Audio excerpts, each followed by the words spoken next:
2025 டெல்லியில் நடந்த Bharat mobility global எக்ஸ்போவில் பார்த்தீங்கன்னா நாட்டன் பைக்ஸை வந்து டிவிஎஸ் வந்து அவங்களுடைய ஹாலில் வந்து நிப்பாட்டியிருந்தாங்க. நாட்டன் பிராண்டட் டிவிஎஸ் வந்து வாங்கிட்டாங்க. அதன் விளைவாக பார்த்தீங்கன்னா இந்த மாதிரி டிவிஎஸோட ஹாலில் வந்து நாட்டன் பைக்ஸும் நிறைய பைக்ஸ் வந்து இருந்துச்சு. அதில் வந்து பார்த்தோன்னா அட்ராக்டிவாக செம்மையாக இருந்த ஒரு பைக் தான் வந்து V4 CR. இது வந்து ஒரு கெஃபே ரேசர் ஸ்டைலில் இருக்கக்கூடிய ஒரு பைக்கு.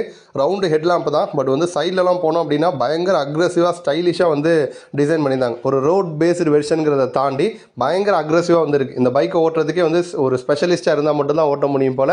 அந்த அளவுக்கு வந்து லுக் வைஸ் வந்து அல்டிமேட்டாக இருந்துச்சு.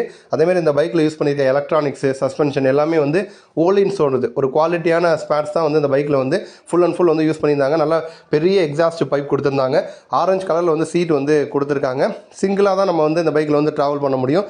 1200 cc இன்ஜின் பவர் பார்த்தீங்கன்னா அல்டிமேட்டாக கொடுக்கும். 185 பிரேக்காஸ் பவர் வந்து ப்ரொடியூஸ் பண்ணும். 125 Nm டார்க் வந்து ப்ரொடியூஸ் பண்ணும். இந்த பைக்கோட லுக் வந்து எப்படி இருக்குது அப்படின்னு உங்களுடைய கருத்தை வந்து கமெண்ட் பண்ணுங்கள். இதேமாதிரி ஆட்டோமொபைல் அப்டேட்ஸை தெரிஞ்சுக்கணும் அப்படின்னா நம்ம சேனலை சப்ஸ்கிரைப் பண்ணி சப்போர்ட் பண்ணுங்கள். மறக்காமல் இன்ஸ்டால எங்களை ஃபாலோ பண்ணுங்கள்.